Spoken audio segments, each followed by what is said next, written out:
Ya, Assalamualaikum warahmatullahi wabarakatuh. Selamat pagi kepada seluruh siswa-siswi, khususnya di kelas 11 Akuntansi Keuangan Lembaga. Kali ini saya sedang berada di lokasi yang sangat indah, tepatnya ada di The Ranch Megamendung. Nah, untuk materi kali ini saya akan sedikit membahas mengenai jurnal untuk perusahaan jasa, dagang maupun manufaktur. Nah, sebenarnya untuk jurnal, mau itu dagang atau jasa, hampir mirip. Apa yang membedakannya? Bedanya, kalau perusahaan jasa itu jurnalnya satu umum, sedangkan jurnal untuk perusahaan dagang banyak, ada 5. Nah, nanti kita uraikan satu-satu melalui materi ini. Simak video lebih detailnya berikut ini. Jangan lupa subscribe dan like-nya. Terima kasih. Selamat menonton.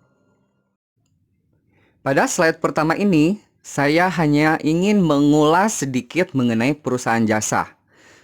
Yang sebenarnya, untuk perusahaan jasa, kalian sudah dapat materinya dalam mata pelajaran akuntansi dasar di kelas 10. Perusahaan jasa memiliki pengertian yaitu perusahaan yang kegiatan utamanya memproduksi produk yang tidak berwujud dengan tujuan mencari laba. Karena apa tidak berwujud? Karena perusahaan jasa tidak memproduksi barang. Yang dirasakan oleh konsumen adalah manfaatnya setelah menggunakan jasa tersebut. Sedangkan ciri-ciri dari perusahaan jasa yaitu tidak menawarkan produk yang jelas wujudnya, dan sulit untuk mengukur standar harga pada jasa yang ditawarkan. Artinya, karena yang ditawarkannya manfaat dan selera, pastinya setiap orang mempunyai penilaian tersendiri untuk setiap pekerjaan yang berhubungan dengan bidang jasa. Contohnya, walaupun terdapat banyak jasa salon, tapi ada pelanggan A yang selalu pergi ke salon itu saja. Karena apa? Ya mungkin ada faktor yang dirasakannya lebih daripada salon-salon setempat. Makanya ciri-cirinya sulit untuk mengukur standar harga pada jasa yang ditawarkan. Berikut ini adalah sesuatu yang berhubungan dengan transaksi keuangan. Sebenarnya, dalam setiap perusahaan, baik itu jasa, dagang, atau manufaktur, setiap yang berhubungan dengan finansial atau keuangan harus disertakan dengan bukti transaksi keuangan. Nah, untuk materi bukti transaksi sebenarnya kalian sudah peroleh di mata pelajaran akuntansi dasar, sehingga di sini saya tidak akan memaparkan lebih jelas, hanya gambaran secara umum saja, bahwa dengan adanya bukti pencatatan akan memudahkan bagian akuntan untuk mencatat ke dalam jurnal, sehingga dapat dibuatkan siklus akuntansi dengan baik. Bukti transaksi dalam perusahaan dibagi menjadi 2, yaitu eksternal dan internal, seperti yang kalian bisa baca di dalam slide. Apabila semua bukti transaksi telah dikumpulkan oleh bagian admin keuangan, maka proses selanjutnya dapat dibuat atau dicatat ke dalam jurnal keuangan.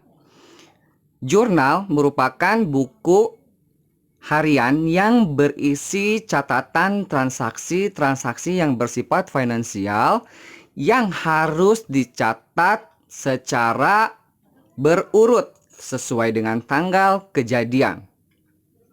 Dasar penentuan jurnal ini yaitu berapa jumlah yang dicatat dan di sisi mana dicatat. Perlu diketahui bahwa dalam jurnal terdapat 2 kolom yang mesti diisi, yaitu sisi debit dan kredit. Sedangkan fungsi jurnal diantaranya yaitu fungsi pencatatan, fungsi historis, fungsi analisis, fungsi instruktif, dan fungsi informatif. Nah, untuk fungsi-fungsi jurnal, kalian silahkan cari materinya atau informasi lebih detail di dalam buku paket maupun secara browsing.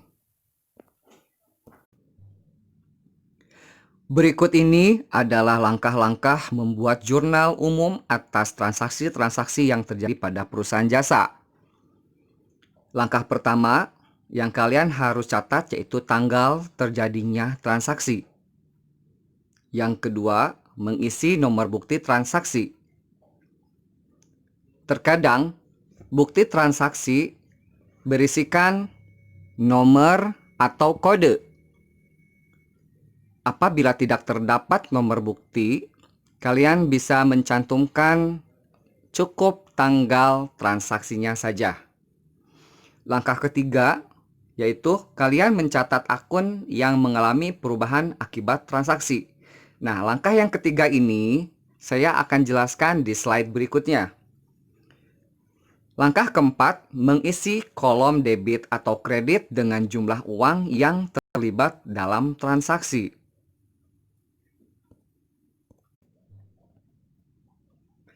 Berikut ini adalah aturan pencatatan transaksi keuangan ke dalam akun. Baik itu untuk perusahaan jasa, dagang, ataupun manufaktur. Yang kalian harus pahami adalah pengaturan letak debit dan kredit atas transaksi keuangan yang terjadi.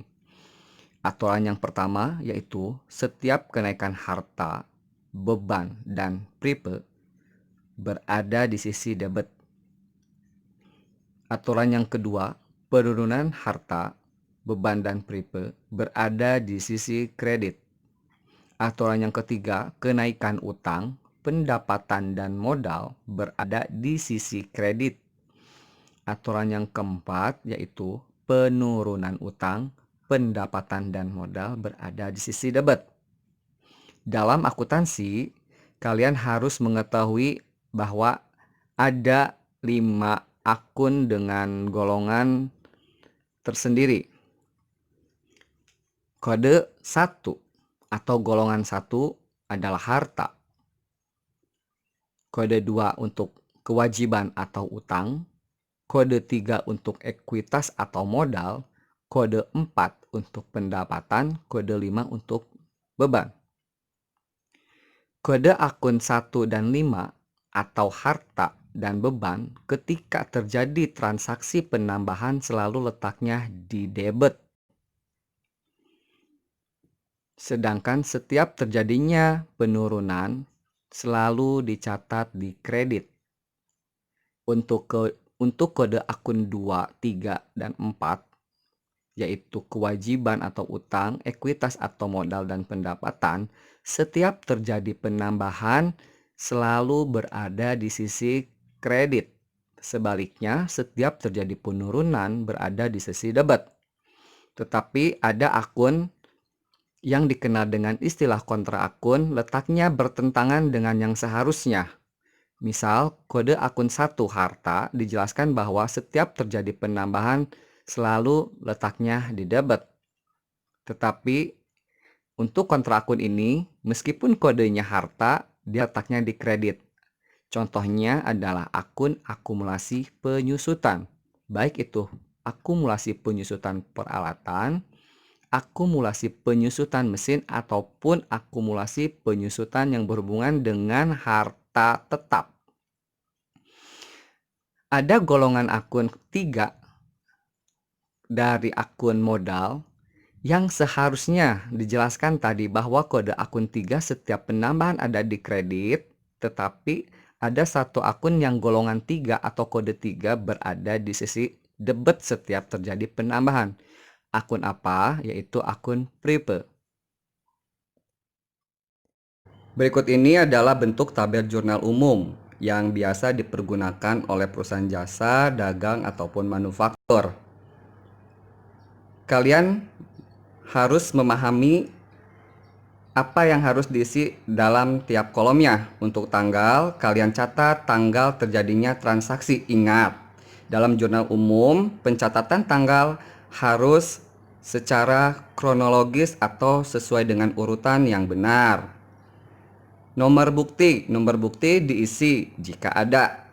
Kolom keterangan diisi oleh nama akun. Kolom referensi memiliki 2 fungsi. Fungsi yang pertama untuk menyimpan atau mencatat kode akun. Fungsi yang kedua untuk menyimpan tanda checklist sebagai bukti bahwa akun tersebut sudah dipindah bukukan ke dalam buku besar. Kolom debit untuk mencatat akun-akun apa saja yang seharusnya berada di debit, dan kolom yang kredit untuk mencatat nominal akun-akun yang seharusnya berada di sisi kredit. Jangan lupa, apabila kalian sudah selesai mengerjakan jurnal umum, kalian menjumlahkan tiap sisi debit dan sisi kreditnya. Ini adalah contoh transaksi. Pada tanggal 2 Januari 2020 terjadi pembelian peralatan kantor senilai 2 juta rupiah secara tunai. Pada tanggal 5 Januari 2020 terjadi pembayaran rekening listrik sebesar 200.000. Pada tanggal 10 Januari 2020 pembelian komputer senilai 5 juta rupiah secara kredit. Bagaimana pencatatannya ke dalam jurnal? Simak slide berikutnya. Transaksi-transaksi tadi kemudian dicatat ke dalam jurnal umum. Transaksi pada tanggal 2 Januari akan dicatat dengan keterangan peralatan kantor. Pada sisi debit yaitu 2 juta rupiah, dan pada sisi kredit kas sebesar 2 juta rupiah. Balik lagi ke slide sebelumnya bahwa setiap penambahan harta, beban, dan pripe itu dicatat di sisi debit. Harta pada tanggal 2 Januari ini yaitu peralatan kantor. Dan perlu diingat bahwa setiap pengurangan harta, beban, dan pripe dicatat di sisi kredit. Kas adalah jenis harta. Karena pembeliannya secara tunai, otomatis uang keluar dari kas, sehingga kas berkurang, sehingga dicatat di kolom kredit. Transaksi untuk tanggal 5 Januari untuk pembayaran rekening listrik dicatat sebagai beban listrik. Di debit sebesar 2.200.000 rupiah. Dan di sisi kreditnya kas. Kasus seperti tanggal 2 Januari 2020. Di mana setiap penambahan harta, beban, dan prip disimpan di sisi debit, sedangkan setiap pengurangan harta, beban, dan pripe dicatat di sisi kredit. Dan untuk transaksi tanggal 10 Januari, pembelian komputer secara kredit akan dicatat ke dalam jurnal umum dengan akun keterangan komputer di sisi debit sebesar 5 juta rupiah, dan di sisi kredit utang usaha sebesar 5 juta rupiah. Perlu diketahui bahwa setiap penambahan utang, pendapatan, dan modal dicatat di sisi kredit. Siswi kelas 11 Akuntansi Keuangan Lembaga, demikian pemaparan materi mengenai jurnal umum pada perusahaan jasa. Untuk selanjutnya, kalian cek e-learningnya SMK Pelita kalian dengan login NIS dengan password selalu optimis 3154, jangan lupa itu. Kalian cek tugas terstruktur. Kalian boleh mengerjakan tugas tersebut dalam format Excel atau Word ataupun di buku catatan, kemudian kalian lampirkan fotonya. Jangan lupa kerjakan sesuai dengan waktu yang telah ditentukan. Terima kasih. Wassalamualaikum warahmatullahi wabarakatuh. Tetap semangat.